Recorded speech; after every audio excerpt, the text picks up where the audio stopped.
Live from the Cajun capital of the world. I'm the average Lafayette, Louisiana kid. See, I'm back on my...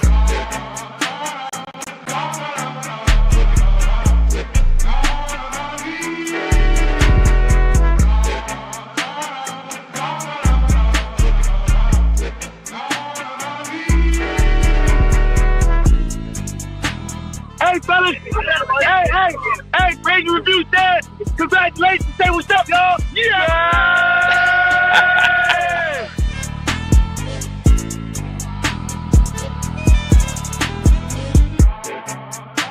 People that have courage don't have no extra gene. There's no difference in you. The difference is, are you going to sit down when it's time to stand up?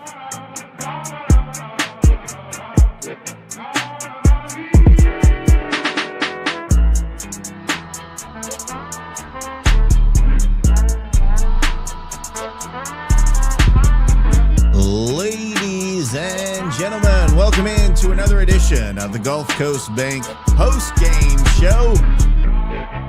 Powered, of course, as always, by the Best Stop Cajun Market. What is happening this evening? We have got Josh, we've got Jerry, we've got Lane. Boys, we finally got the dub. Cajuns get a 31-22 win on the road in Mobile against South Alabama. And boy, the first half looked really good. And then the second half happened. And we'll get into the details, and we'll go quarter by quarter, kind of break things down in our new format. We'll give our takes. We'll talk about the game, and then we'll turn it over to callers right after that. Our boy J. Cole is running that side of things. So we'll get to that in just 1 second. Before we do want to get to our sponsors. We'll take a quick time out. When we come back, we'll get into the game notes. We'd like to thank the following partners who make Rage and Review possible. Our title sponsor, the Best Stop Family Market, with locations in Katy and Baytown, Texas, Toledo Bend, Karen Crow, and of course the official location opened in 1986 in Scott. Visit the Best Stop and ask about the Rage and Review tailgate platters. Gulf Coast Bank, title sponsor of the Tailgate Show every Saturday, 3 hours before kickoff. Planet Radio 106.7, Lafayette Roofing, The Yard Goat, Yes Please Branding and Marketing, Old Time Grocery, Stride Safety Solutions, Eat Lafayette brought to you by Lafayette Travel, Rage and Hydration, and Dr. Brett Venable at Recovery Chiromed. And we'd also like to thank our Patreon sponsors listed here. For only $2 a month, you too could have early access to uncut interviews before they air here on our shows. You also get an exclusive Patreon icon next to your name on Cajun Threads, the official message form for Rage and Review. If you are interested in joining as a Patreon, visit us at patreon.com/Rage and Review. Thanks to all of our corporate and Patreon sponsors for making this show possible.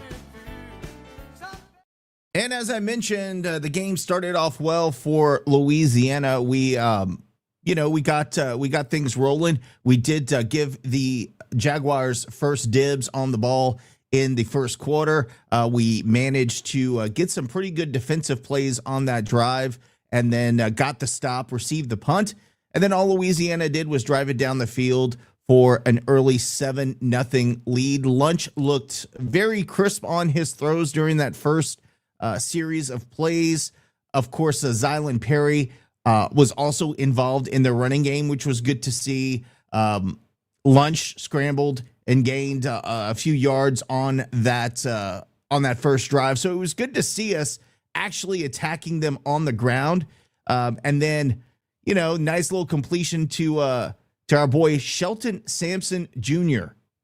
That really surprised us all today. And this was kind of the first taste of, I think, what we got to see out of Sampson Jr. on that first drive, Jerry. It was a nice combination of running the ball, pounding the rock, and then that throw to from Lunch to Sampson. It was beautiful. Talk to us more about it. Yeah, it was very balanced. There were a few plays where a few pass plays that I thought Lunch did a really good job eluding a blitz, able to find some space in the open field, get the run for the first down. I also have to compliment the offensive line, for as injured as they are, their pass protection was really, really good on that drive.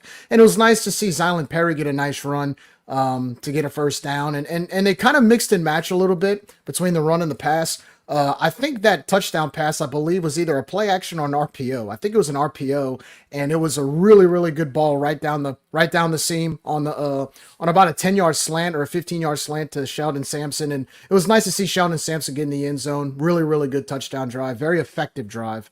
And that's kind of what we've seen the last 3 games.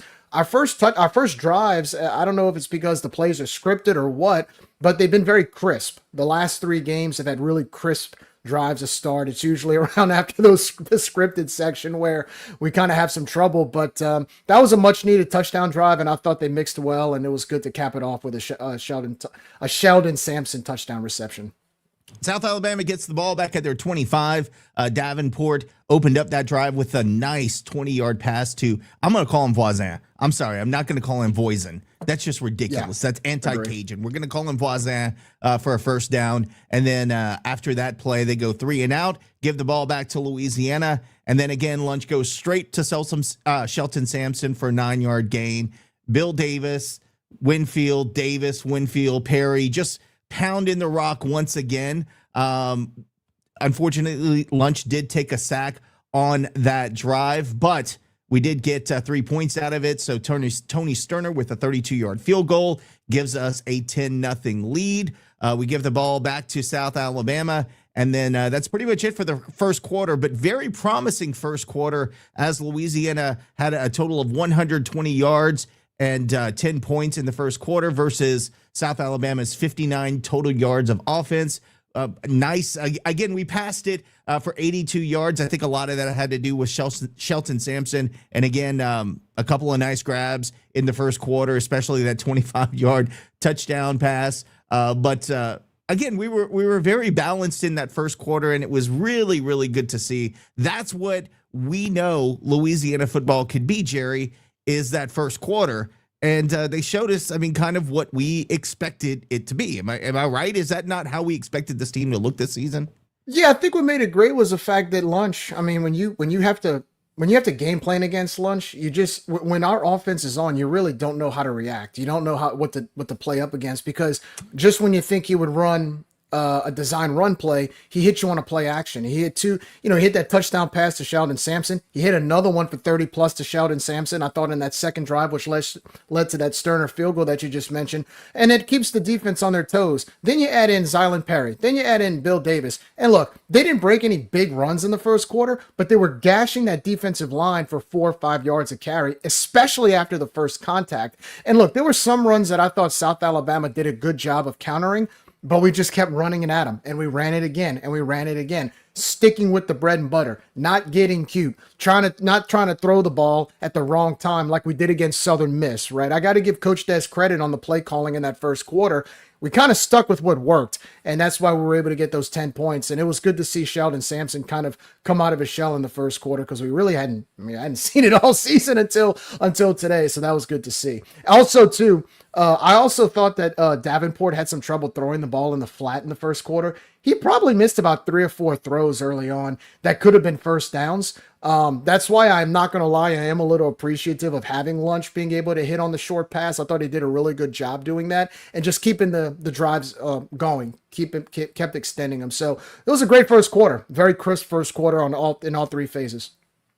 As we go to the second quarter, of course, South Alabama has the ball. Kentrell Bullock, they really looked like they wanted to establish the run as they just kept handing the ball off to him.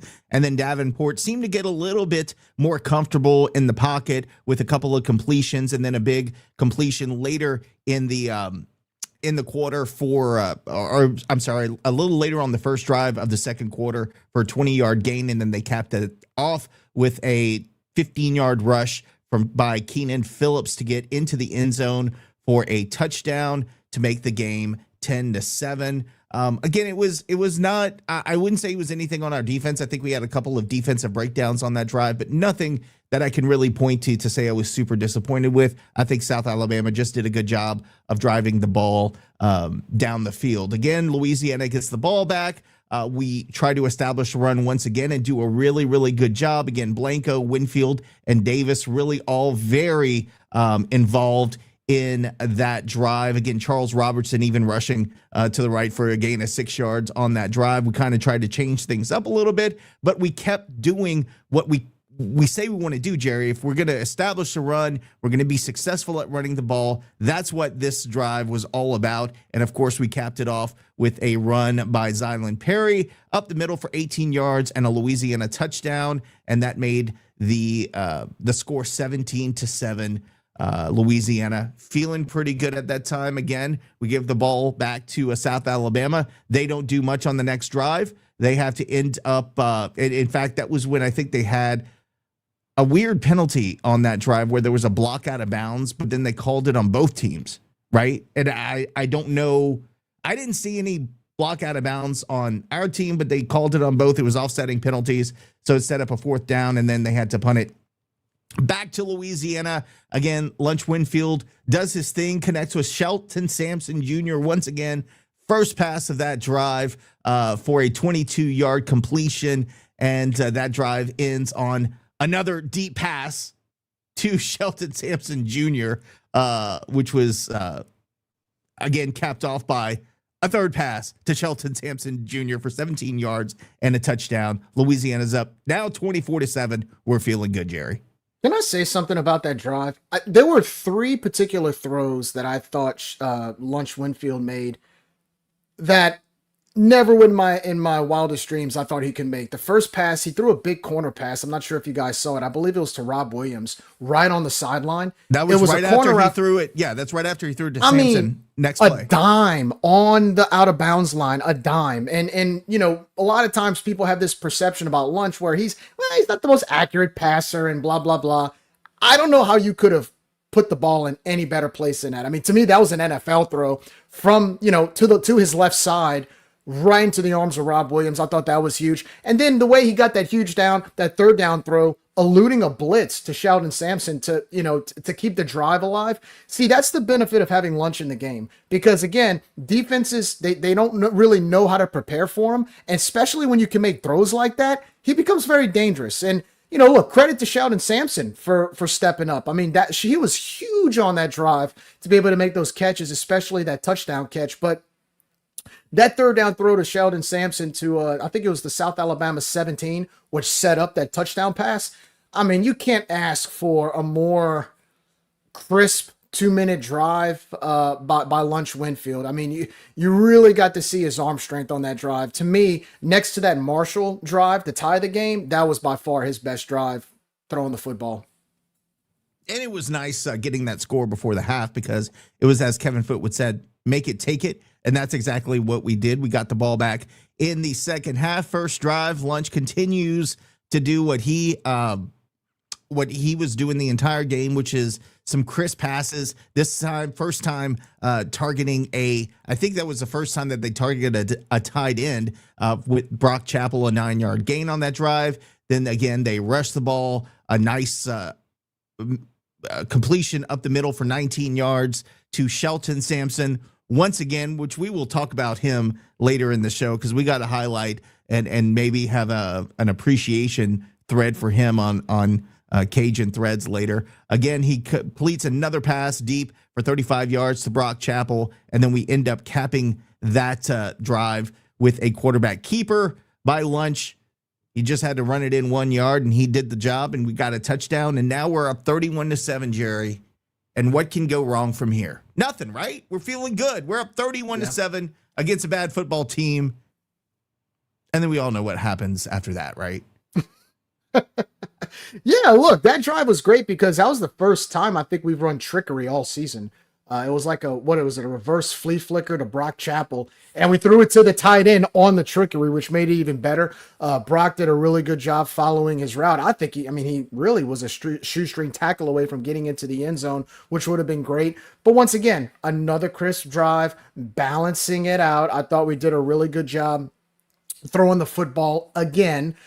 Big play down the slant to on a play action to Shelton. Few times we got to see Brock Chappell get some good receptions, including that nice trickery that he got. So, yeah, being up 31-7, you kind of knew that they would be more up-tempo, South Alabama. But the way our defense was playing, I thought, man, we could have – at that point, I thought we were going to run away with it. But it was – look, being up 31-7, we really hadn't had that all season, so it was nice to actually see us – kind of dominate, but we'll talk about what happens later. It looked like South Alabama tried to give us a game, but up to that point, it was awesome. And then South Alabama did a pretty good drive of getting the ball down to the Louisiana 47-yard line, and then Bishop Davenport throws a really bad pass behind the receiver, and I felt bad for Cam Whitfield on this drive because he's got a clear shot to the quarterback. And I'm talking less than a second after he releases that ball, Cam puts his hands down and he kind of bumps him with his chest because he's going full speed. I don't know what you want him to do. He can't tackle him because if he tackles him, he's going to get hit with a flag. And guess what? He still gets hit with a roughing the passer flag. Now, we hadn't heard from the officials the entire game, except, like I said, that questionable call where they decided, oh, yeah, it was a late hit out of bounds, but it was on both teams. That was ridiculous, but I didn't really think anything of it. But at this point, you're like, okay, that was really bad. I don't know. That is one of the worst calls I've seen this season because what do you want a guy to do if he's running at full speed at the quarterback unabated and he puts his hands down, he puts his head back, he's trying not to. He has no choice. He has to hit the quarterback. Quarterback goes down a half a second after throwing the ball. We get flagged, and that eventually leads to a South Alabama touchdown and a nasty taste in my mouth. And we're going to talk about the second thing that happened that really said, oh, shit, here we go again, Jerry. But I was infuriated by that terrible call. I mean, am I missing something? Did I miss something on that terrible roughing the passer? No, look, it happened so fast, and I knew, because I could see him coming from the far side. I mean, he was untouched, and he was coming at full speed. So I just knew once, because it was a drop pass. It was a pass, I believe, to the flat. It was dropped. Oh, good, another, they're going to have to punt. And then when I heard, oh, there's a flag on the play, I knew exactly what it was without thinking twice. And I was texting you guys, I think it was you, Josh, that said the last couple of weeks we really haven't heard much from Cam Winfield. It just kind of sucks that that's the first time we hear from him on a 15-yard penalty, which really, I don't even know if you could throw a flag on that play. The problem is that type of call, and I've seen this in football recently, it's very subjective. There have been times that we've gotten that call on our end. And sometimes I'm kind of looking, I'm like, it was terrible. I'm looking, I'm like, ooh, you sure about that? So it's just, it goes back to the rules of, how physical is physical to get a penalty. And I just think in that play right there, I was like, man, I knew he was coming at full speed. But again, if he put his arms down and he's coming at full momentum, at that point, what do you want him to do? And that's my question. There is no, you cannot matrix this shit. Go ahead. If I could just, Cam Whitfield did get kind of hosed on that call, but to my point about him being a ghost for the first 8 games of the season, anybody want to guess how many tackles he had today? I'd have to go back and look at it. Sacks. It's zero. None. The answer I is don't think I zero. had none. Yeah. Sacks, Yeah. pass breakups. I think we only had one assists. sack on the day. No, nothing. He has done nothing. But he is not, again. yeah. And that sucks, you know? Like, and then you hear his name for the first time and it's on that. It's like, dude, what? I don't know. I don't know what's going on with him. I don't want to call the guy out, but man, yeah. That was that. Look, I'm gonna take that guy's side on that one. He may, again, Jerry, like you said, it's unfortunate that that's the first time that we hear his name the entire game, and really in a while is for that. So just terrible call. Again, that extended the drive, ended up being 7 points for South Alabama, 31-14, 6:54 to go in the third quarter. We're thinking, okay, we're still, we just need to run some time off the clock. We need to run the ball. We need to continue to be physical. 3 straight rushes by Bill, and then on 2nd and 2, he does get a first down. 2nd and 2 during that drive, a penalty before the snap. Fordham gets he jumps a little bit early, and we're like, okay, now we're going to start doing this.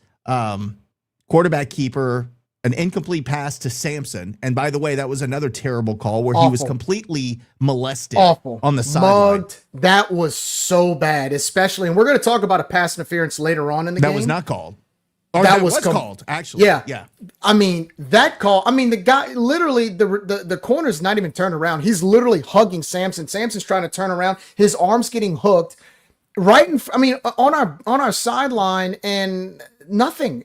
I'm looking, I'm like, the ref didn't even reach for the flag, didn't even look for the flag, and I'm like, well, how do you miss that? That was horrible. Agreed. And what made it worse, that was Lunch's first incompletion. And what really should have been a drive extending penalty, kind of like on the last drive.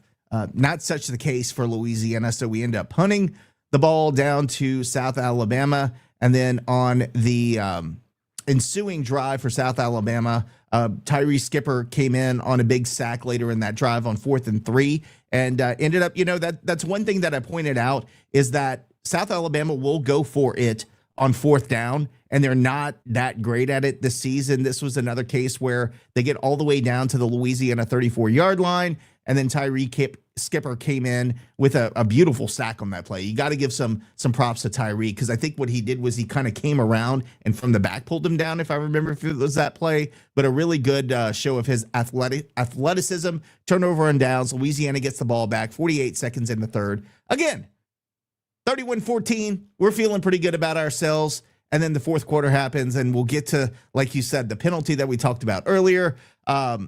We start driving the ball down the field in the fourth quarter, and end up turning the ball. Oh, no, excuse me.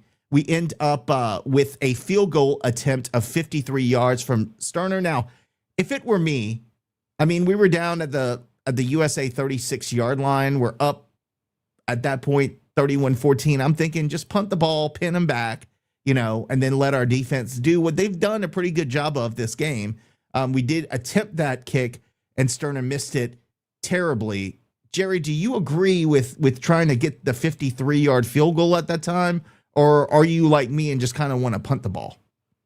He has the foot strength. We saw it against Rice. The only thing is I guess when you're up 17 points, you kind of have that luxury, especially until that point, they really didn't score well as much. And, if he makes it, great, you're up 20. If he misses, then yeah, they get the ball in the 36, but our defense had played pretty well at that point. If you punt it, same thing. Hopefully you pin him back. I don't know, man. That's a tough one. I guess with Sterner's leg strength, it was worth a try. He had the distance. He just hooked it left. He just really hooked it left. But, in that situation, I guess, why not? Try the field goal. Unfortunately, he didn't make it, but, you're up 17. You're up 17, so. And look, on that drive, South Alabama, they stiffened up. We could only move it to their 36-yard line, and then Lunch kind of hobbled off after getting a tackle for a 1-yard loss. He hobbled off the field. We brought in Walker, and Walker threw a terrible pass to Chappell. A sideline pass. And then again, it's 3rd and 8, and we're throwing a 3-yard out. You sure the tight end didn't run the wrong route? Because that's what they'll say. Well, I'm so confused because it was 3rd and 8, and we ran a 3-yard out route to the sideline. Like, you need 8. You don't need 3. So I was especially confused about that, and the throw was nowhere on target. And again, not to discredit Walker, but it's like every time he comes into the game in a situation, things go downhill from there. And I'm not saying it's his fault. I'm just saying he came into the game, and it's almost like we start saying, oh shit, here we go. Very next play, blown coverage by the UL defense. I did not catch who was back in coverage for that play, but blown coverage and deep pass completed for 64 yards to Jeremy Scott, and ends up in a South Alabama touchdown with 11:59 left in the game. They go for 2, they get it, and all of a sudden it is a 9-point game, boys. And I'm starting to feel a little bit uncomfortable at that point, Jerry. CDS. That was the not a good CDS started feeling. kicking in, man. I was I don't know about you guys. I was thinking the same thing. 9-point game. I think they had about, 9 minutes left? That was a lot of time. There was 12 minutes. It was 11. left in the 12 game at minutes? that I thought it was point. less. That's a lot of time. I mean, we've blown games like that in the past, and what made it worse was that we just couldn't, we couldn't move the football up until that point for the last drive or two, and so that was kind of hard to see. Especially, again, it goes back to the last couple of weeks. We have to grind for everything we've earned, and then they answer back in one play. One play took like 10 seconds off the clock, and you're like, oh my gosh, are we doing this again? But anyway, yeah, I was kind of, the CDS was kicking in a little bit for sure. I agree. And then we get the ball back and 3 straight runs and get nothing. And then we have to punt again. Now we did take some time off the clock. We got it down to 9:48, but you're still not feeling good because all of the, and not only that, we got to remember, this is also South Alabama's homecoming. So we saw what we did at Eastern Michigan in that type of situation. And so they're starting to get the momentum back. Those really old fat guys are swinging their shirts in the stands, copycatting Oklahoma State. And it's like you start getting the CDS and start thinking, oh, here we go. And then South Alabama gets the ball back at their own 23. They start kind of moving the ball down the field. And again, on 3rd down and 4, where we had a stop, Bishop Davenport, he passes deep. On a terrible pass that probably hit, I think somebody said it hit a cheerleader on the sideline, probably went up into the stands, and they called pass interference. Is that what happened on that drive? Yeah. How is it that, and I mean, I thought Gordon, that was just fair coverage. I thought that was great coverage. How is it that Sampson gets mugged? Okay. He literally gets mugged when we try to get it to him on the same area, by the way, same area of the field. Gets mugged and barely, his arms getting hooked, nothing. Gordon just played great coverage. Ref throws a flag. I'm like, really? You're going to ignore what happened to Shelton and then throw a flag on that and extend their drive on top of that on 3rd down?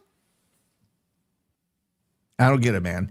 Now, South Alabama got they got the ball back at 9:43. They run a bunch of plays. They get it all the way down to the Louisiana 1-yard line. And of course, Kentrell Bullock just gets stopped right at the 1-yard line. And they called a neutral zone lining up in the neutral zone on the defense. Now, somebody explained to me, because I actually took a picture and sent it to the group chat, and it was on Cortland Flowers.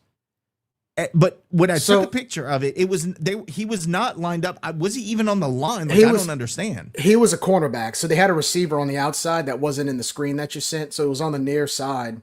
There was a receiver lined up on the play, basically, on the near side that wasn't on the camera. He wasn't lined up. They say he was lined up offside, and what made it worse was they called it a live ball. Was it a live ball? Oh, they foul tried or something like that? they tried to give him a first down. It was a dead ball foul, and they called it a live ball foul. Gave the ball back to the Cajuns, and then they had to talk it over again to give the ball back to South Alabama. I mean, the officiating this game was just so all over the place, especially on that play. And they paused the game for like 10 minutes trying to figure it out. It was just unbelievable. Yeah. But in the end, the ball don't lie. And by the way, Drennan Fight, unfortunately, because of that penalty, doesn't get credit for the tackle that he made, because he is the one who got into that scrum and really kind of held the running back out of the end zone. But of course, that kind of gets erased by that penalty. But the boys held strong. Ball don't lie. They ended up getting the stop anyway. And then, the rest is history. Cajuns hold on, even though they didn't get a first down on their next drive. They were able to get out of the end zone, move it up a little bit. And then, of course, the sweet game-ending interception kind of topped it off for us. But it was a lot more difficult than it should have been, boys. You felt like we had a lot of the momentum throughout the entire game. And then by a couple of things that didn't go our way, whether it's in the officiating side or whether it's lunch coming out and us throwing a 3-yard out route when we needed 8. It just, we keep doing this thing where we show up ready to play. We're doing a really good job. And then CDS sets in for the team because we're not used to winning. I think that might be the problem, Josh. We're just not used to winning. Well, I mean, you have to learn how to win. I mean, I do agree that that's part of developing a team. But by the way, Drennan Fight did get credit for that stop the second time. He also made the play. He made the second one too. You're right. Yeah, so shout out Drennan Fight. For sure. In fact, shout out all of the linebackers. I was kind of getting on Terrence last week. He had a great game. Jaden Duggar, wow. Incredible he was awesome, game. Especially in the first half. He was great. Man, he great hit in the first half. Yeah, he was in on every tackle, and then that interception was obviously a major. I wanted to say this, though. We finally played complementary football. You had 2 fourth-down stops and then the INT, so 3 times you stopped them when they were trying to make a push. The defense never let South Al really get in the game. I know they kind of made it interesting late, but you got to give a shout-out to everybody. I mean, I know Sterner missed the field goal. What was it, a 53-yard attempt? I mean, It's deep. I can't kill him for that, but special teams, I thought our kick coverage was good. I think across the board, we finally complemented each other, and obviously it led to a win. So, and to your point about Brent Gordon Jr., I'm telling you right now, that dude's a star. He's a star. I hope we can keep him. This was a very bad crew. I mean, if you go back and look at all the major moments that affected the game and the outcome, it was like the referees were involved in almost all of them. So, yeah. To you guys' point, I mean, shout out to the defense. Complimentary football was finally played in Mobile. And that's what we've been looking for all season. Before we get to the callers, do you want to go through a couple of statistics? Louisiana had 393 total yards on the day versus South Alabama's 368. We had 232 passing yards, 161 rushing yards, 22 first downs. I think one of the most impressive, I think we were much better on third down than we have been in a while, except for later in the game. I think that kind of skews it a little bit. Ran 63 plays versus South Alabama 69 plays. And we had 2 tackles for loss. South Alabama had 4 tackles for loss. We had 1 sack versus South Alabama's 1 sack. No turnovers for the Cajuns, which was really good to see. In time of possession, Louisiana led 31-29 versus South Alabama's 26-33. Of course, passing-wise, Lunch Winfield, and I'm not going to be the guy who comes out here and wags his finger at people and said, "We told you so." But I will say, those who are questioning whether or not Lunch can be a passer or is a good passer, dude was 14 for 15 today for 232, 2 touchdowns, no interceptions. His quarterback rating was 267.3. You cannot do more than what he did today through the air. So again, maybe I'm not saying, I'm not wagging your finger, but maybe rethink your position there. Rushing wise, we spread the ball around quite well in the rushing game. Zylan Perry had 15 carries for 56 yards and a touchdown. Bill Davis, 11 carries on 56 yards. And then Lunch himself, 15 carries for 45 yards and a touchdown. The thing I do not like seeing is when Lunch is running in an empty backfield. And that's how he got hurt and twisted his ankle and had to run off to the sideline.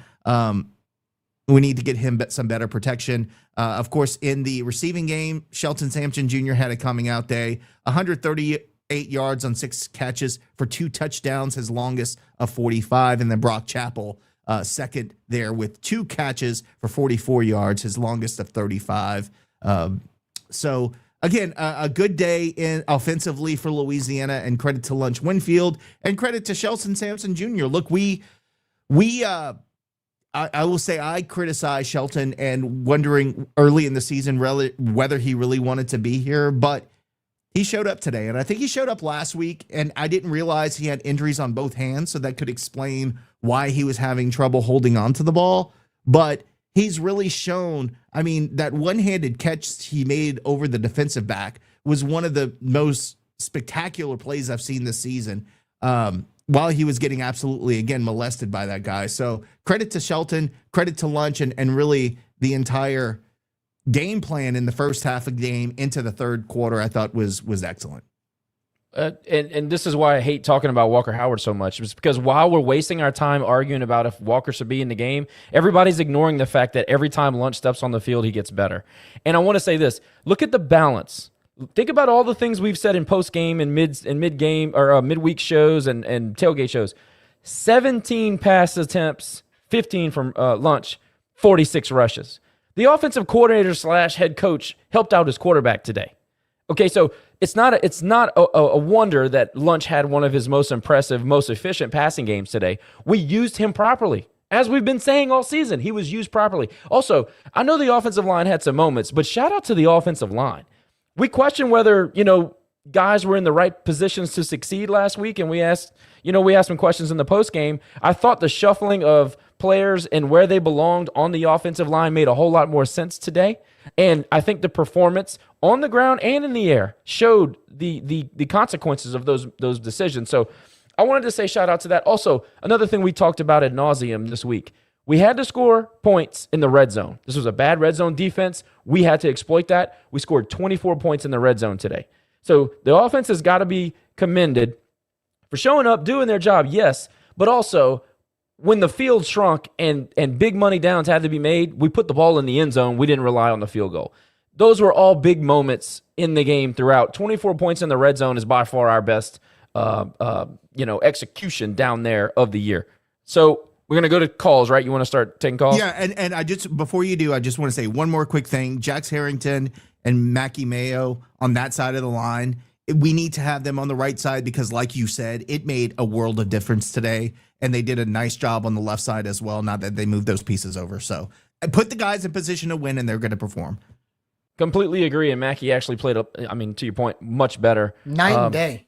I can't wait to see the grades. I can't wait to see the grades. Night and day. You also got to keep in mind the South Al's a bad team. I mean, that's a bad football team. They are. I know. But we're look, blowing, but hey, so are we right now. But Josh, look, man, look at the way we played McNeese, Eastern Michigan, Rice. That's a good point.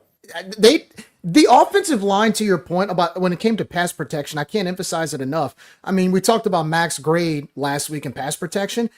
To me, today was one of the better performances on pass protection that I've seen from the offensive line in a long time, dating back to last season. And this is with a so-called injured offensive line. Like you said, Nick, keep those guys there from here on out. If that's what we saw today, you got 3 games left against teams that are kind of like South Alabama. They're not, the schedule's kind of dwindled a little bit when it comes to quality. Keep them there. Keep them there with the momentum we have. I think we gained some momentum on the offensive side today. Keep them there. It works. Agreed. We look like a well-oiled machine in the first half. Mr. RC, sorry for keeping you waiting, sir. Please go ahead. Hey, can you hear me? I absolutely can.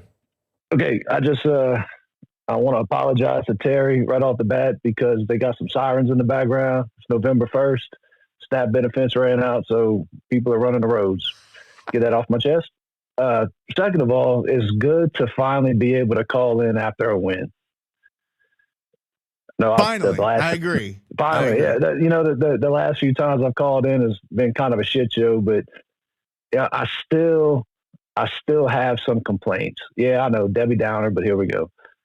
Why do we have to stop this team on a 4th and goal from the 6-inch line twice in order to secure this win? I know we talked about the way that Lunch was throwing the football. He was 14 of 15, and the only incomplete pass that this man had was whenever our guy got mugged on the sideline.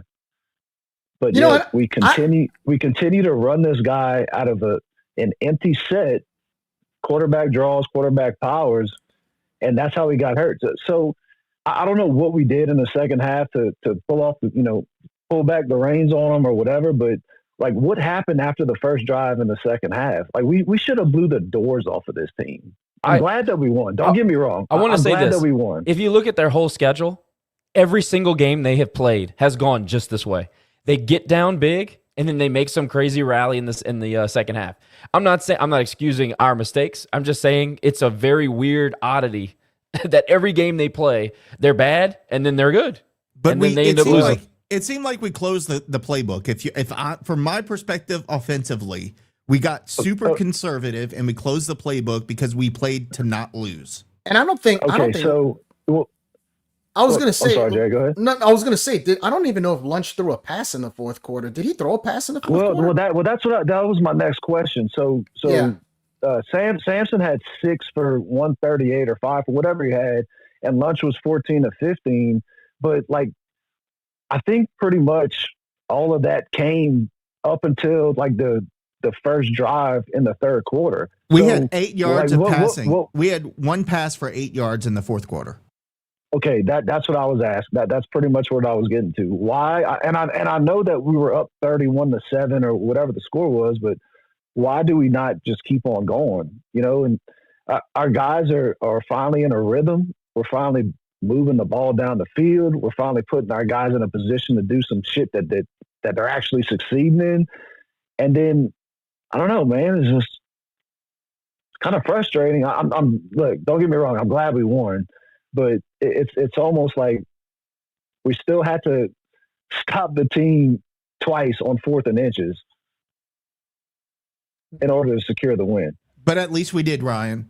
At least we did. No. Look, I'm not. I'm not taking. Look, I'm happy about. Believe me, there's nobody that's happier about the win than me.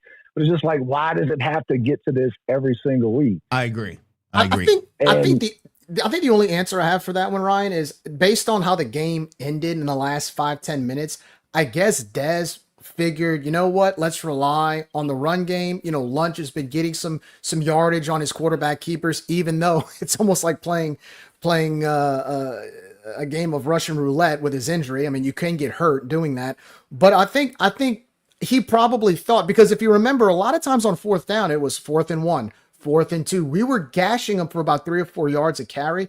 I guess he figured if you keep getting first downs and extend the drive, you can burn clock. That's my only guess. Burning clock. The main thing that I have an issue with whenever it comes to that is that it was 3rd and 6, and we have another empty set backfield, and we run the same quarterback power. And it's like, every single time I call it out, and then Andy was sitting right here, and it's like, here we go again with the quarterback power. It's 3rd and 6. Like put somebody in the back. If you're going to run Lunch on that, and I'm not saying you're wrong for running him, it's just the way that you run him. So if it's 3rd and 6 and you're going to run him with an empty set, like they know you're running him. It's a quarterback draw, quarterback power. So if you're going to run him on that, why not put Zylan in the backfield and have some kind of RPO? That was my question. So whenever Sampson had all those catches in the first half, it was the RPO running back in the backfield, play action, hit him over the middle, for a 15-yard gain. That's what was working. So like that's the issue that I have with running him. I get that we were gashing them, but we were gashing them whenever we had a running back in the backfield. So that's what was frustrating to me. And don't get me wrong, I am happy that we won the game, but that's the type of stuff that aggravates I guess, I don't know if it's a common fan, but the ones that pay attention, like that's the kind of things. It's the stuff that we question, and then all of a sudden we're the bad guys for questioning stuff like that. Like it should have never came down to 2 4th down stops in the fourth quarter on the 6-inch line. Like, and also, by the way, there was a weird timeout that we took with 9 minutes left. That it was like we ran it up the middle. The clock's running. We want the clock to run, and for no reason, we take a timeout there, and then we ran the clock. Like our game management skills when it comes to time management is terrible and continues to be. Yeah, I just want to point that out. It is severely lacking. It really is. And the same issue happened whenever we were going down the field against JMU to whenever we didn't score on the 6-inch yard line. We had to call a timeout on that drive. So game management, I agree with that. And also, I don't want it to go unchecked. I know y'all talked about it. The referees were absolutely atrocious. That was one of the most ridiculous crews that I've ever seen. And as far as the offsides call goes, it's not a dead ball foul unless it's encroachment and the offensive line moves. That's whenever it's a dead ball foul. Or somebody gets touched. or somebody gets touched, right? So a live ball foul is whenever you jump off sides and before you're able to get back out of the neutral zone, they throw the flag. So I guess that's what happened. But if he was lined up in the neutral zone, it's still not a dead ball foul. So why these incompetent mother suckers decided to call it a live ball and decided to give it to us initially, like that just tells you everything you need to know about this crew. Okay, Saturday night in the Sun Belt, baby. Yeah, and it's not even basketball season yet. We still got 4 or 5 months of that BS on Saturday afternoons in the Sun Belt, apparently, because we don't have any night games. But that's a whole nother topic. But the whole thing with the referees, where I watched the replay. I think Nick, you posted it whenever they called the roughing the passer, where he just kind of like leaned into him a little bit. Like, yeah, what are you supposed to do? Like there was a other than that one and the pass interference on Sheldon, like he definitely got mugged. I don't know what happened whenever we got called on the same part of the field where they threw it to the cheerleaders, like you said. But there was so many calls that I was just like, Jesus Christ! But they weren't just like random plays. Every single one of those calls was at a game-changing moment in the game. Right. You know, and had they gotten into the end zone on 4th and 1 after that call, you know, then you start questioning, well, what the hell are these guys? Are they betting on the game? Like, do they have bets out there? Because it's so obvious that every time we got a stop, there was a flag, or every time we were about to move, you know, go to a first down, which we should have on that drive, no flag is thrown. You start questioning those things. Yeah, and look, I'm gonna end it on this. I'm so happy that we won. Congratulations to the boys. Congratulations to Dez, the coaching staff, everybody. I don't want it to go unnoticed that like we don't appreciate whenever they fight hard and they do what they're supposed to do and they're put in positions to do the things that we know that they can do. Because whenever they are put in those positions, you see what happens in the first half. I know South Alabama sucks. I know they do, but that's what you're supposed to do to a shitty team. You're supposed to beat the shit out of them, and you're supposed to keep the pedal to the metal. That's really like the second half should have gone like the first half, but it's not unnoticed. We appreciate it. I appreciate it for sure, because we've gone through some really crappy, the last 8 weeks with some really bad football, and we finally have a chance to be happy, and I hope we continue. I hope we win out. You know, I mean, obviously I hope we win out, but this is the type of schedule that we have left. It's not unthinkable that we could win the rest of our games if we play the way that we know and that they know how to play, and we know that they know how to play. But if the coaches put them in position to make the right plays, and I think we have a good chance. So I didn't want to be the Debbie Downer, but you know, it's all valid points. I mean, but you know what? Too, you watch the game, Josh. I mean, it's been over a month since we won. I think I've kind of forgotten how to be days. happy when we win. You know, I've forgotten how to act when we win because it's been a while. So maybe that's it too. Well, I think we're still trying to figure out, you know, who we are, what we are. I still think we're still there because we're all projecting to next season and what the roster is going to look like. I think that, I personally, that's where I'm at. So when we win, of course, I'm happy. I'm always happy when the Cajuns win. But I'm also looking beyond just the score. How did you do it? How did we improve? Who developed? So, RC, thanks for the call, man. I appreciate it. To his point about the passing game, right? You got to keep in mind that South Alabama was a top 30 passing defense in the country. So that's something. Keep this. This is kind of a little bit of inside baseball. Samson Jr. had 6 catches, 138 yards to 2 touchdowns. Outside of that, you had 2 wide receivers, each with 1 catch apiece. And then, yes, the Chappell and Miller did have 2 catches apiece, and then the running backs each had 1 apiece. But, you know, I want to give South Al a little bit of credit where their very good pass defense actually made us very one-dimensional in the second half. And Major Applewhite does a good job of making the adjustments. I think that's why they are a much better team in the second half of their games. I thought they did a good job of making us a little bit more one-dimensional. But here's the thing. I'm not going to crush Dez for leaning on the run game when he feels uncomfortable in the pass game. Because even with the development of Lunch and even with him continuing to get better, if it's an uncomfortable situation and I got to lean on one thing, I'm going to lean on my go-to. I'm going to lean on what I know I can do well. So you got to give South Al a little bit of credit in the fact that their pass defense actually showed up in the second half. So I just thought that was worth mentioning. Terry. Hey, Josh, I want to, before you go to Terry, I'm sorry. And look, I agree with you on that. But what I'm saying is if we're going to lean on Lunch, like I said before, if we're going to run him, like he needs to be an option and not the main option. He needs to be one of them. I agree. That's all I was saying. So no, I totally agree with that. And I hate the lack of creativity is still there. You're not wrong about that. Okay. See y'all later. Terry T, what's up? What's up? Y'all hear me? Yes, sir. All right. Yeah, first of all, I'm going to say, man, like, hey, I'm happy we won, bro. That's the main important thing. I'm happy we won. I'm happy for Dez. I'm happy for the coaching staff. I'm happy for the players because you can't take wins for granted. And, I mean, even as a player, sometimes, you know, we would get that CDS feeling like, man, are we really going to let these guys come back? Oh, hold on. My daughter's right here. Hold on. She got something to say. Come on, say it, baby. Say it. Go Raging Cajuns. Love it. You know? Yeah. Yes, ma'am. Raising them right. Hey, we got to make our own fans nowadays. Half of them go across the basement. So I'm happy about that. So that's good, man. I'll start with the positive. I don't know if y'all saw Cloverleaf, but he just broke the news that Dez just got another extension. So happy for that. Well, you know what? I think he got his wires crossed. I think Dez is the next hire at TSAB is what I'm probably. Hearing. Yep. And John Summerall is going to go coach at Ole Miss or something.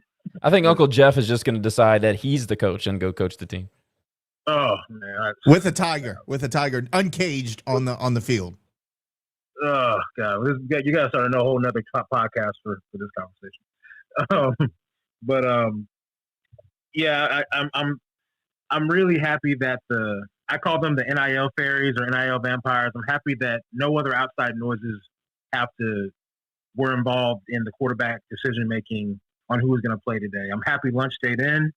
You brought Walker in. I'm okay with him throwing that out route. I mean, I'm okay with it because anytime he throws past 3 yards is an interception. And yeah, it was off the mark, but whatever. I would have preferred to just run it and make it an easier field goal to get closer in that situation, but it's fine with me.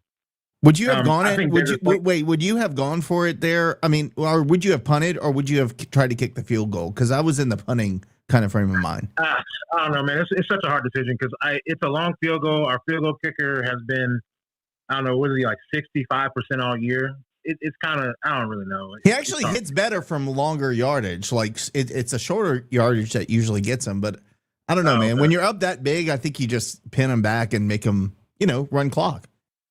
Yeah, I mean, I would just prefer just run it to make it like put it more in the middle of the field because it looked like he hit it straight. And if it was like in the middle of the field, it would have been better.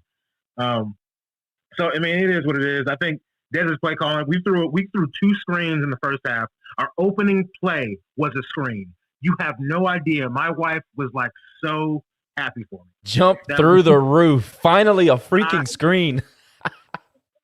And the thing about it was, it only went like 1 or 2 yards. It wasn't even like it was like. It doesn't matter. It's a setup play. It doesn't matter how many yards it gains early in the game. You're making them game plan for that, and it opens up the middle.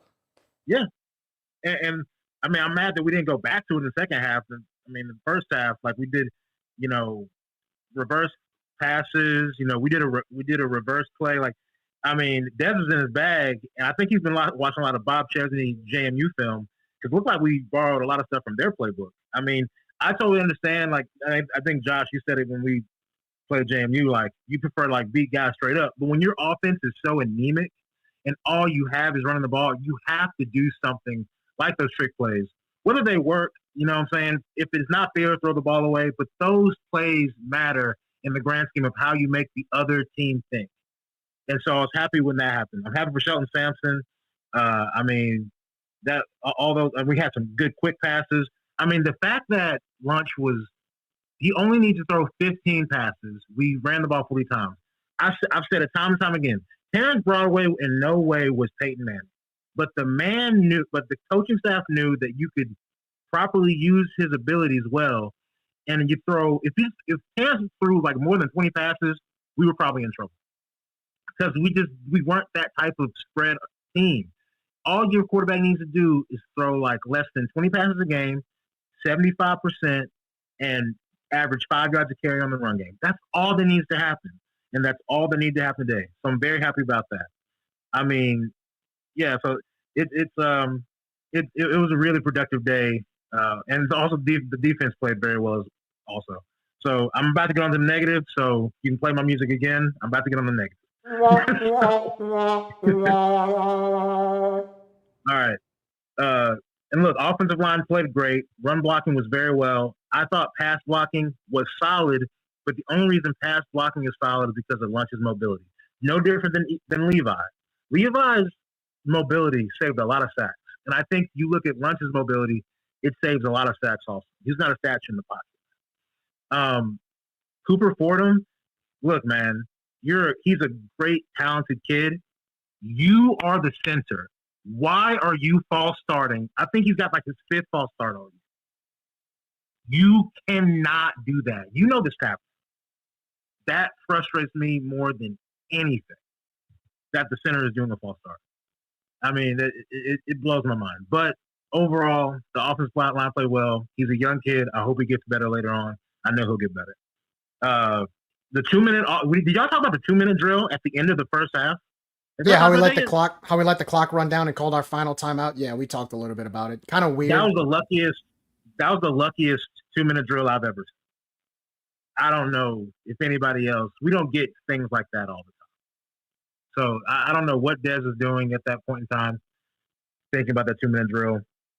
I mean, I still think that Dez needs to hire an offensive coordinator this offseason.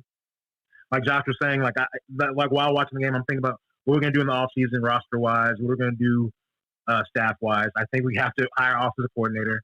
It just makes sense.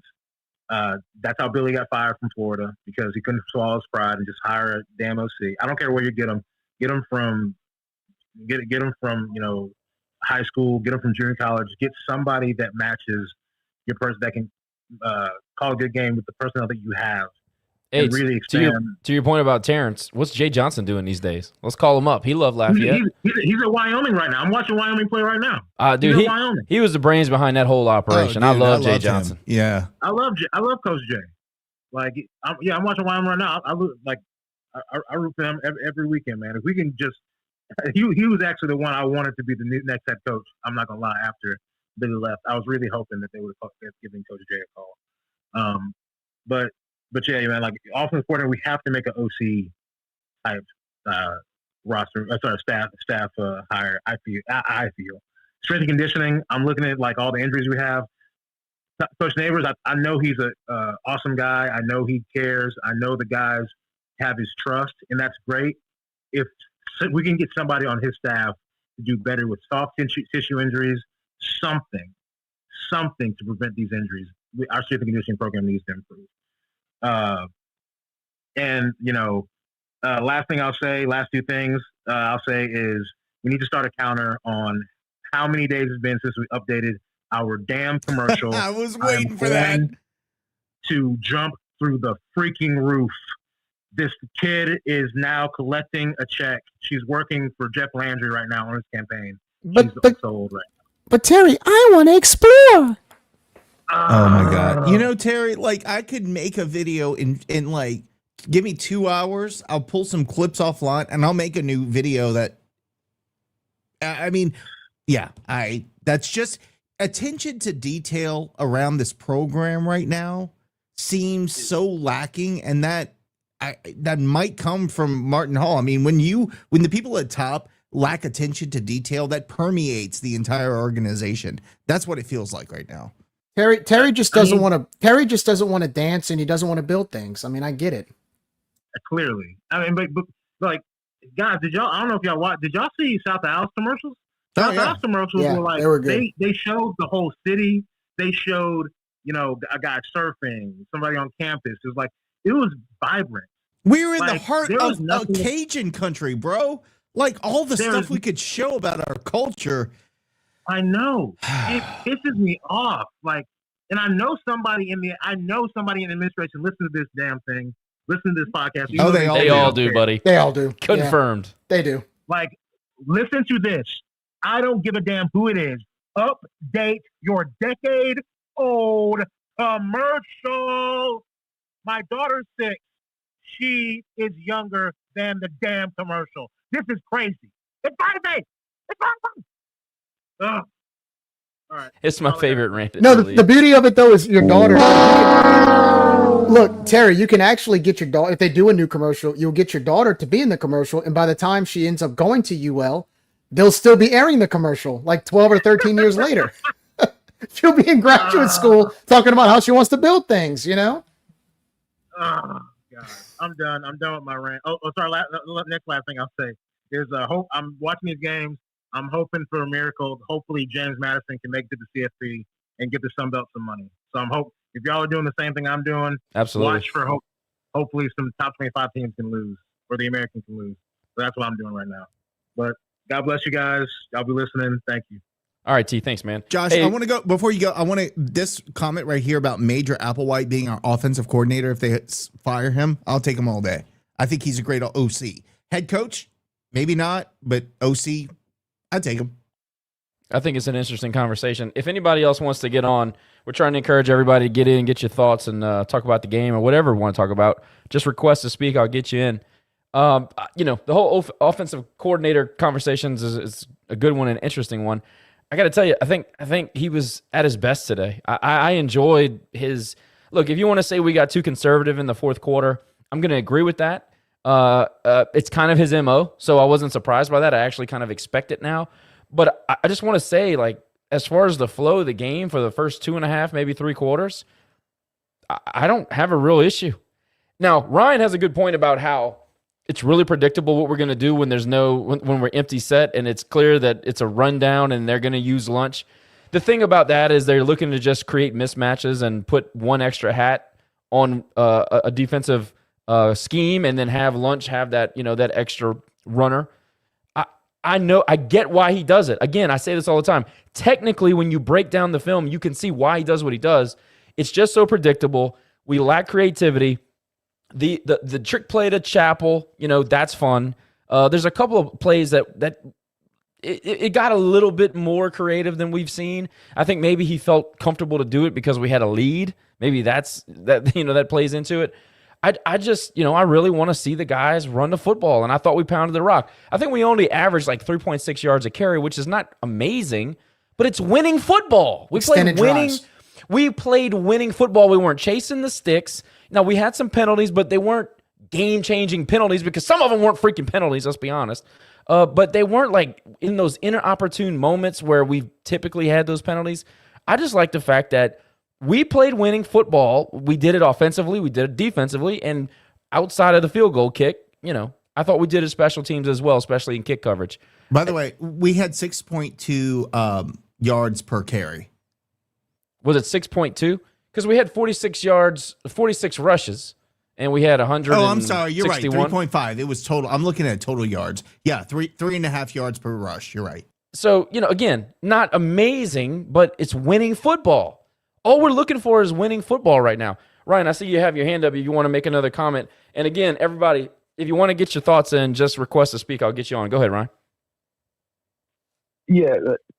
So my comment was about the empty set, and I know you were talking about mismatches and getting like a hat on a hat and everything, getting lunch to whatever kind of just getting the number advantage, right, is what he's trying to do.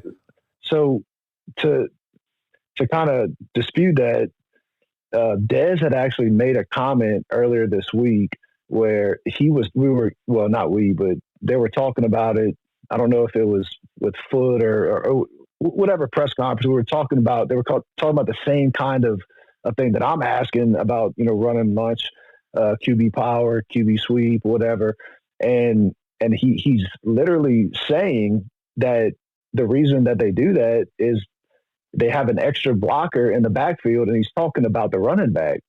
So I don't know that much about schemes and formations, but I don't seem to remember having an extra blocker in the backfield with. Maybe we had an extra tight end. I don't know, but my whole thing is that if he's lined up in the backfield and there's not a running back right next to him, it's obvious what we're doing. Right. So we're not actually putting an extra hat on a defensive player. That's my only issue. I don't care if you run lunch 46 times a game, or if you rush the ball 46 times a game, and you only throw it 17. If you run lunch 25 times a game, and he throws for 150 and he runs for 150, and we're losing, there's something that's wrong, right?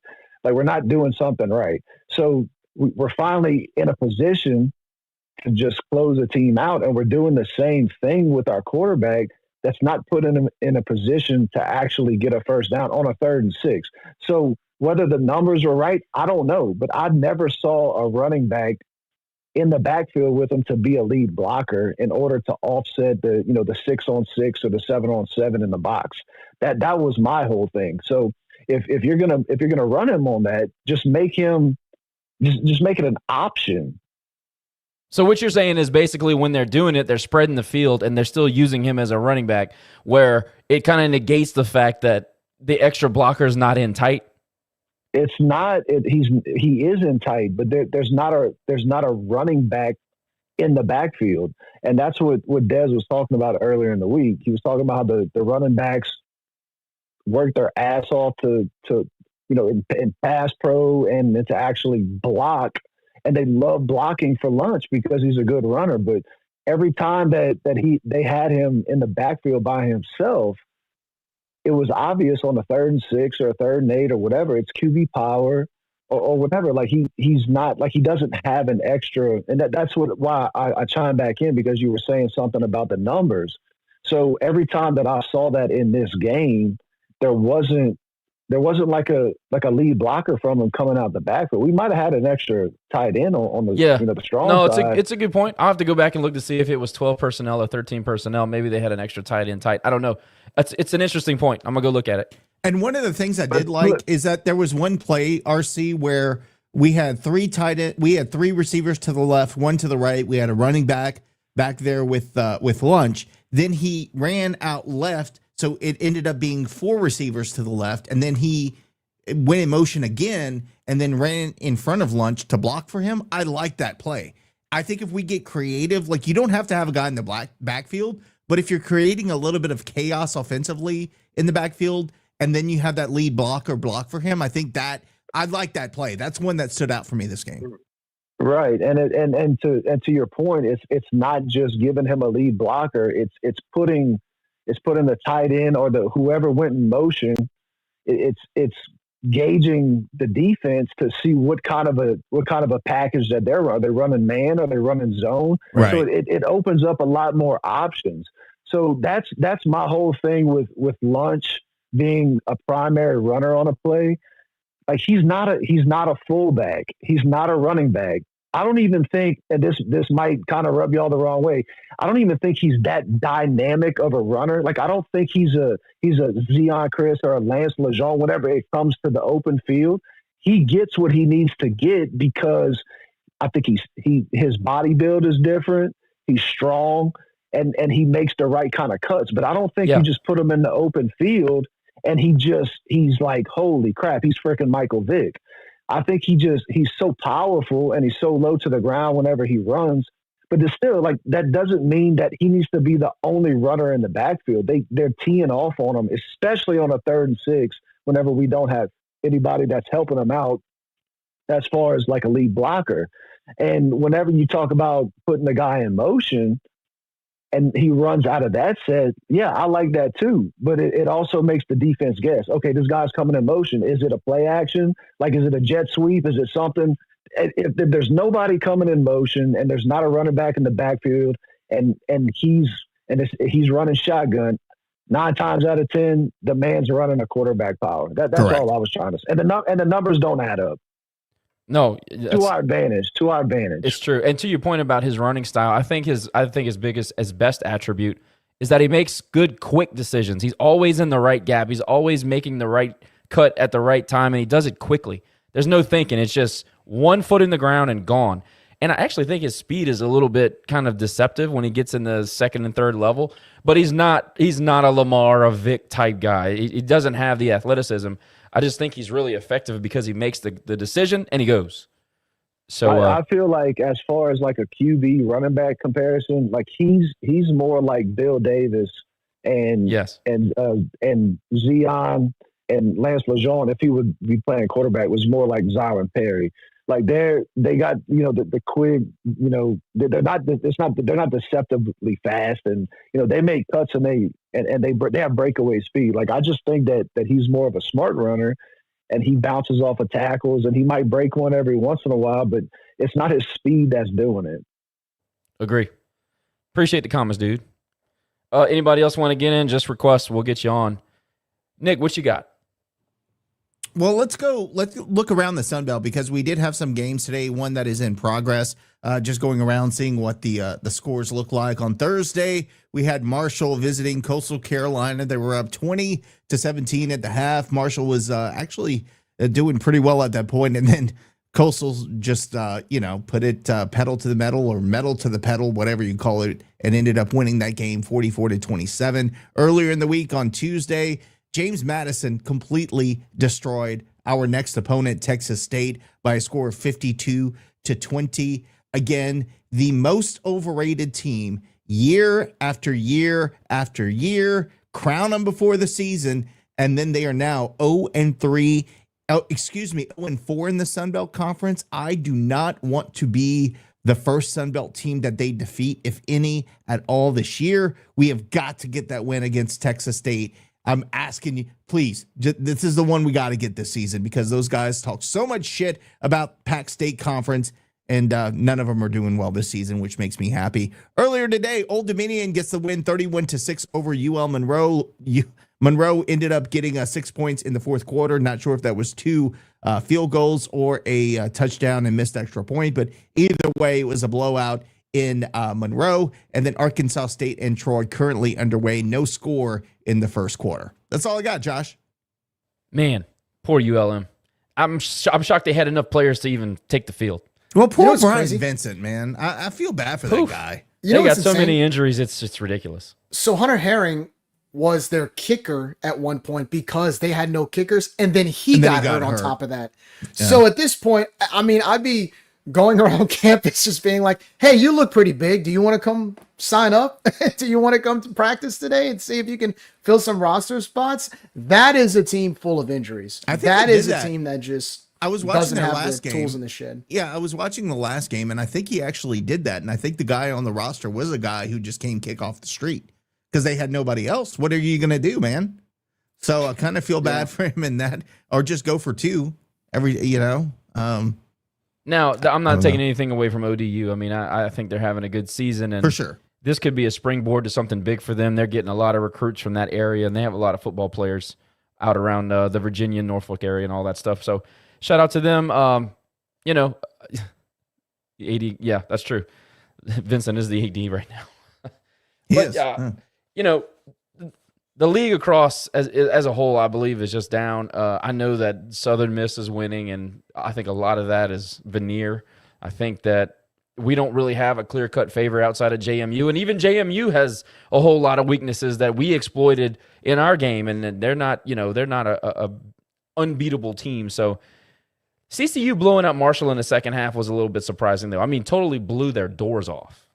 Del Rio Wilson's leading the conference in passing.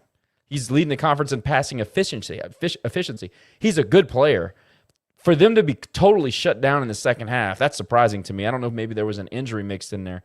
But, that's very surprising.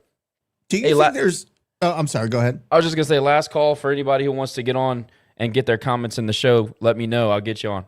Go ahead. Yeah, we didn't lose. When we lose, it blows up. When we win, it's like I think everybody's like, yeah, let's go have a drink and forget about it. I don't want to look too far ahead, guys. And I know, look, for every reason you just mentioned, Nick, about Texas State, it's sort of their farewell party with all of the hype coming into this year, and they haven't beaten us yet. So, am I crazy for thinking, and I know our team is so up and down right now, but there's something about this game that is so important. Besides the fact that it's the next one, I just have this feeling that if we win this game against Texas State, I just have a good feeling with a 10-day break going into Arkansas State, followed by a really depleted ULM. I don't want to think too far ahead, but I just feel like if we win this game on Saturday against Texas State, we may actually win out. I don't know. If we play like we did today. Let's make it that's the topic that we should end the show on. Let's talk about that. Did you see enough in the game in Mobile to give you any amount of confidence that we can go 6-6, meaning we win our last 4 games? Do we think we can do that? Do we honestly? Did you see enough from this offense and this defense and this coaching staff to think that this is the start of a run? This is the playoff run, as they called it. With our final 3 opponents, yes, because right now Texas State is in a slump. They're winless in conference. Arkansas State had to beat this same South Alabama team on a last-second field goal, and ULM is just, I mean, they're playing with scout team players. So, yeah, it all depends on which team shows up. If we do what we did in the first half, absolutely, no question, I do. But we've found ways to give games away. There's been times where we've given momentum back. This was the first game in like 4 weeks where we didn't give momentum to our opponent. So I'm hoping that this is the start of something. I'm hoping that this creates this new mindset in the locker room. But I think it's possible, Josh. I do. But, I mean, granted, we'll have to be really consistent. We'll pause from the topic. We're going to revisit that because I think it's an important conversation to have, and I think a lot of fans are still interested in, hey, look, if we can end up 6-6 after this disastrous start, it's still maybe something to feel decent about. I mean, obviously, I'll take it. I mean, obviously, at this point, we'll take anything. But Mr. Alphonse Boudreaux has something to say. Alphonse Boudreaux, it's all you, man. Hey, guys, can you hear me okay? We can. Okay, y'all talking about just now how Dev clears out the running back a lot of times on that quarterback power hero run that he does. I mean, Matt would tell you if you got the running back behind the quarterback, you got an extra person in the box. You put the running back foot out wide and bring someone out the box. So no matter how you do it, you either put a person back in the box or take a person out the box. So he's probably just trying to get maybe a linebacker or something out there on a running back to take one more, able-bodied tapper out of the box. So that's the only thing I can figure with that. Yeah, I agree. He's trying to get a matchup, and it's if everybody remembers the Wildcat offense, that was kind of the idea behind that. So I think he's just trying to find it. I agree. Yeah. Anyway, that's all I got. Y'all take care. All right, Mr. Al. So Nick, did you see something that gives you any hope to go, win the last 4? So Jerry said, it depends which team shows up. Jerry, I feel like the same team showed up today. We just executed better, and I think we put our guys in a better position to win today. I don't know that it's any different than what we've seen the last couple of weeks you go back to JMU where we take a lead or we're in the game and we're looking good and we're feeling good, and then something happens. There is something that happens in the game that changes the entire complexion of the rest of the game. So I'd like to say yes. I'd like to say, man, this is feeling good going into the next game. I certainly hope the players take a lot out of this going into the next game. Certainly loved what I saw out of Samson and his connections with Lunch. That was great. But again, we've been consistently who we are through this season. I don't think that changed today. I just think we put ourselves in a better position to win and ended up not falling as far as we could have when things started going south, because it's the same thing we've seen every week these past few weeks is that things start going south and then we stop. I wouldn't say give up, but we're like, here we go again.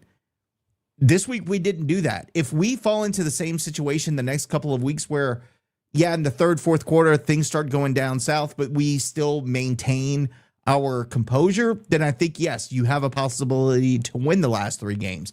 But to answer your question and to kind of build off of what Jerry said, I don't think we're any different than we have been all season. I think today we just put ourselves in a better position to win and did not give up. We actually fought and tried, to kind of keep things from really snowballing out. And to Ryan's point earlier, we had to stop them on 4th and 1 twice to be in this game. If we don't stop them one of those times, there's a good chance that snowball turns into an avalanche. So I don't know. I'm hopeful, but I'm not gonna put it out there and say yes. I think we got the next 3 games.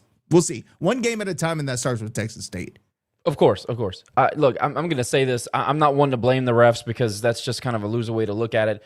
But sometimes there are games where refs play way too much of a part in the outcome. I believe that had these refs not made these absurd calls at these moments, we probably win the game 45-10. I think that there were moments where we were starting to run away with it and we got hosed. The talent is there to do it, guys. I mean, we've said it from before the season started. We have the talent in all the areas to be a very good football team. I also want to say this. The development of the connection between Lunch and Sampson, not just this week, but last week as well, I think it adds a different dynamic to this offense. So it stretches the field. It gives them, gives the opposing defensive coordinator something more to scheme against. And I like the fact that he can stretch the field. And speaking of stretch the field, where's Raji Dennis? I mean, this guy's supposed to be the fastest guy on planet Earth, and I don't know if he's caught a pass in 6 weeks. Well, I think, and I wanted to say that, and I don't mean to cut you off, but it's great that he's got that connection with Sampson, but we also have to spread the ball around to other receivers, not just tight ends. Like, it's got to be consistently like in the running back spot where we're spreading the ball around. He's got to start getting comfortable with other receivers. Otherwise, they're going to double team Sampson, and then what? I agree. You got to only 2 wide receivers caught passes today. That's just not going to get it's 3. 1 Rob, 1 Jay Johnson, and then of course all the ones to Sampson. But the point is that we got to spread the ball around. 7 receivers caught passes, 2 are tight ends, 2 are running backs, right? Like we've got to develop the passing game more. That's true. However, I think Sampson and Lunch having that connection that has been sorely lacking changes the offense a little bit. But back to the point, is the talent there to do it? Absolutely. Is the schedule a gauntlet? Absolutely not. We got Texas State at home, and we've owned them. I know that on paper the talent is clear and obvious that they have it, but I still like the Cajuns and the history, and any better in the house will tell you you'd play history over on paper any day of the week. I think it's an interesting thing. But first, you took care of business. You're coming back home. You're going to get a little bit of a break after Texas State. You got to go to Arkansas State, right? Who's been putrid this year. Probably, I would say the Cajuns are the most disappointing team in the league this year from a result standpoint. I think Arkansas State is number 2. No, Georgia Southern's number 2. Arkansas State's 3. Arkansas State, Georgia Southern is a massive letdown. I actually agree with that. That's a good point, Nick. Arkansas State is 2B. We all thought with everything they had coming back, with that young quarterback who just lit it up in his freshman year, the way that they're losing games, man, that's rough. Shout out to Lunch in the space. Thanks, man. You're the man, Lunch. Thanks for coming back and hanging out with us again this week. By the way, shout out to James for the super chat earlier. I wanted to say that. We always appreciate the support, whether it's financial or just listening or whatever. I'm glad to see Lunch is back in here. Anyway, going back to it, the talent's there. Sometimes each team has to learn how to win, and we've had a lot of obstacles. We've had some unfortunate stuff. Injuries on the offensive line, overcoming those injuries at the quarterback position, injuries at the wide receiver position. I'll back up Dez on those. But still, we're performing at a high level at certain times. If we can bring it all together and play complementary football like we did today, complementary football will win you 3 or 4 more games in a row. Okay? So, unfortunately, this is where we are. Bowl eligibility is what we're playing for. And I just need something to hang my hat on. I need something to look forward to, and bowl eligibility is it for us. So do I think we're going to do it? I think we have as good a chance as anybody in this league to do it. I'll say that. Yeah, and to your point, Josh, I mean, you're right. I mean, that was kind of why I brought up this point, because you said you played complimentary football today, but honestly, this was the first week, in spite of the 2 wins, where we played complimentary football. I totally agree. We haven't played complimentary football probably since last season. And you got to see, and everybody clicked. Everybody came in and played his role. Everybody complimented one another. And I think when we play as a unit, we're dangerous. And we have the talent to do it. We have the talent to play dangerous. We have the talent to complement one another. And I thought what was significant in the first half was, even in times when we looked like, for example, that mismanagement of clock, when we called that final timeout, what all of us must have thought, well, we're going to go into the locker room and score no points. What happened? We find a way to get in the end zone. At that point, when I see that, and I see that they're that much in sync, again, the final three teams, Texas State, they have high expectation, but they always fall flat, and they haven't beaten us yet. Arkansas State, another team. Granted, we have a tough time playing up there, but they haven't really shown much to say that it's an automatic loss for us. And again, ULM, I mean, now I don't know. We people were joking a couple weeks ago about losing to ULM. I would be devastated at this point if we lost to ULM because they literally have nobody on their roster right now. So to your point about complimentary football, that was kind of the basis of my question, because I feel like if we can play complimentary football like we did today, I think we can win out. I really do. And look, we didn't expect to be at this point at 3-6, but let me tell y'all, being bowl eligible at this point with all the crap that we've dealt with, to me is a huge win. I don't like to lower our standards, but I'd rather be bowl eligible than go 3-9 or 4-8 like people were predicting a couple of weeks ago. So I'll take whatever we can get at this point. It's almost like house money, as Coach Deggs likes to say. We're playing with house money right now. What have we always said about playing in December? I'd rather be on TV than not. Okay, you got to do it for the brand, and if this is what we have to root for, this is what we have to root for. And I hope that people can rally around the team, get behind them. Let's beat Texas State. You get a little momentum. You start getting that snowball rolling. I'd much rather prefer, to be playing on some indescript bowl, but the Cajuns are on ESPN than not. I mean, it's the marketing and branding consequences and effects that come from it are always positive. We have to think that way as a program. And the fact of the matter is not having a losing season would be tremendous. I don't want to have a losing season, no matter how you look at it. Shout out to James giving another super chat. Great super chat, $20. Thank you, sir. Maybe it's the James and lunch connection that we have on the show, because he said it was all because of lunch. But lunch and poo poo. Yeah, lunch and poo poo. Shout out to Cole. Cole Gilbo found a way to get into the show. He's got some stuff going on, couldn't join, but shout out to Cole. It's a win, guys. It feels good to win. It does. On the road, too. I feel a little bit, I don't know, my optimism is tapered down this season, so I'm just enjoying everyone as it comes to us. I think it's important for us to remember that we still have the same roster than we did preseason when we were picked to win the West. And I get some things didn't go as planned with injuries and et cetera, but some of those guys are starting to get healthy. Some of those guys are being put in the position to win. So, look, it all starts with Texas State, and I'm with you, Josh. I'd rather watch the Cajuns play 13 games than 12 this season, regardless of if it still rips my heart out and I get pissed off. This is not the NFL. We got to think in terms of our players and the cool experience it would be for them to get to a bowl game and the cool swag that they get there. This is not tank to fire Dez, kind of like it's tank to get the first round draft pick. Right, the first round draft pick. Yeah. Like, Dez is going nowhere. If you don't like him, he's going to be here next season regardless. So why not cap it off with 6 or 7 wins this season? That's where I'm at with it, fellas, at this point. I've never not been excited to watch the Cajuns play. Exactly. And look, if it's late in December and we're playing, I don't care who it is, I'm going to be excited for that. And it is what it is, guys. The season didn't go the way we wanted or expected, but you got to. We're fans. We got to show up. We got to rally. I mean, we got to support our guys, because maybe next year, right? Nova made it to the space. Let me give him a little shout out. Nova, thanks, man. We always appreciate your call. Once you get cleared, go ahead. It's all yours. All right. Unmute and let it rip. Hey, guys.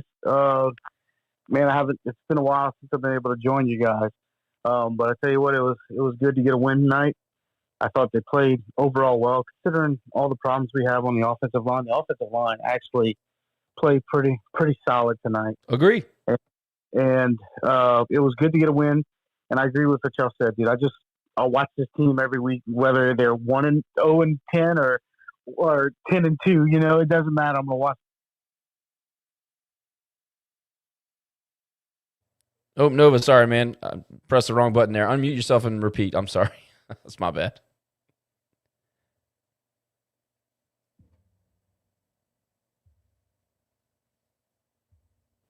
Dang, Josh, you're just cutting Hey, people I off. can hear it. Okay, Y'all you're can hear back. me now? Yeah, but it was great. It was great to see us play a pretty solid game. I had a little CDS kick in at the end there with defense. It just seems that we could just never blow anybody out, But in the second half, I saw some grit and determination there, and I think the defense bowed its neck at the goal line. That was probably one of the most fantastic goal line stands we've had in a very long time as a Cajun fan, because that was tough to do twice in a row on fourth down with a half a yard to go and you stop them cold. I mean, that was pretty awesome. And getting that pick at the end just to ice it on the cake was very refreshing. I love the fact that defense really put them to sleep. We don't see that very often. Defense put them to sleep. Shout out Drennan Fight and Jaden Duggar on that last stop. I mean, inside the one twice. That's awesome. Yeah, and I tell you what, Wright had something to do with it too. And it was good to see us bow our necks because I mean when you're on the line and you're in the trenches on goal line like that with a half yard to go, it always favors the offense.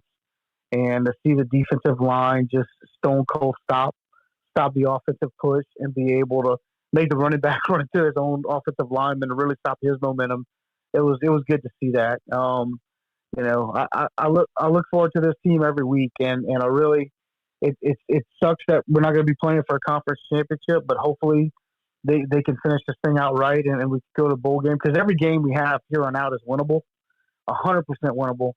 And we match up with these teams. We just got to try to stay as healthy as we can and just keep playing ball. I support Mike 100%, and they got that crazy crap that's going on down in Baton Rouge down the road.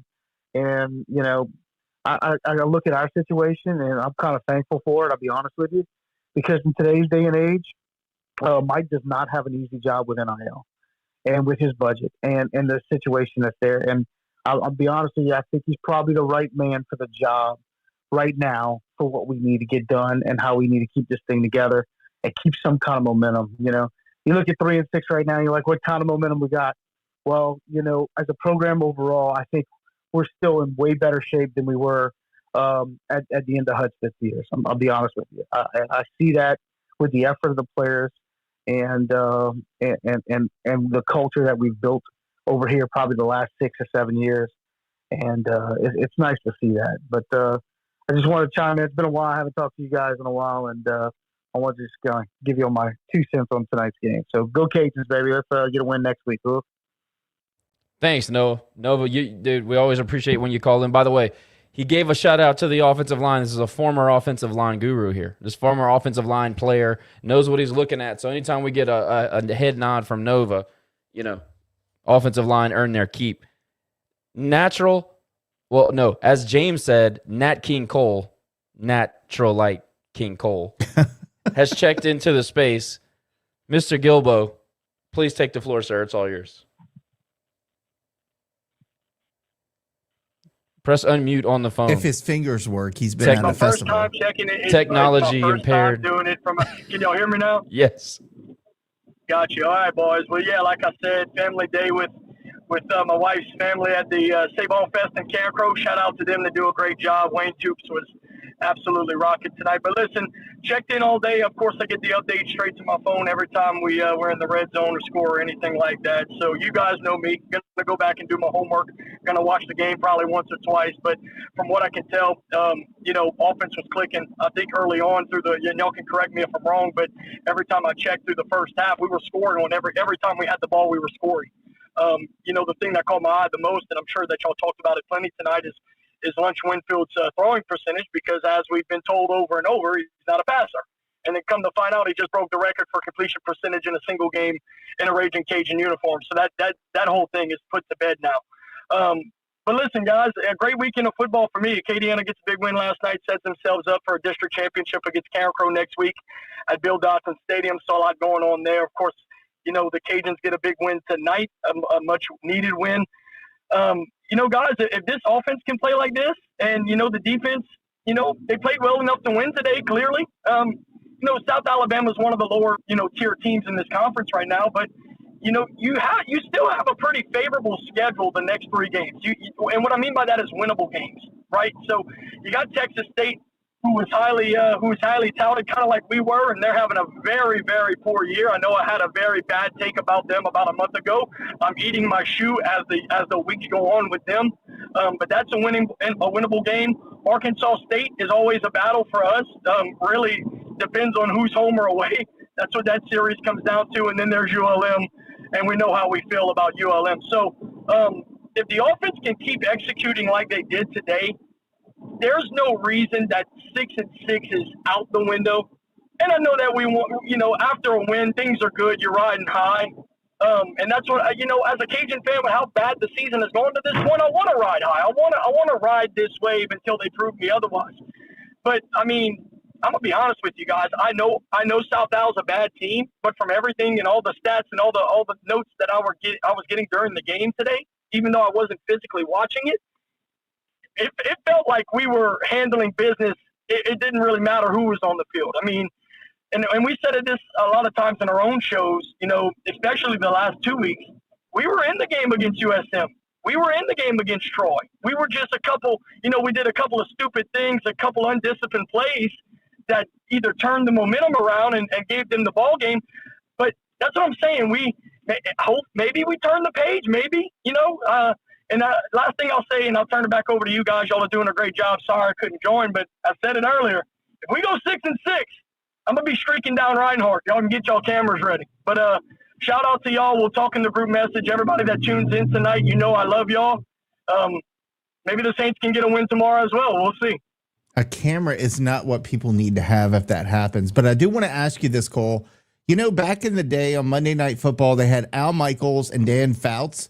And then they brought in a third guy in the booth, Dennis Miller, who was a comedian, but he said weird things and he kind of joked around.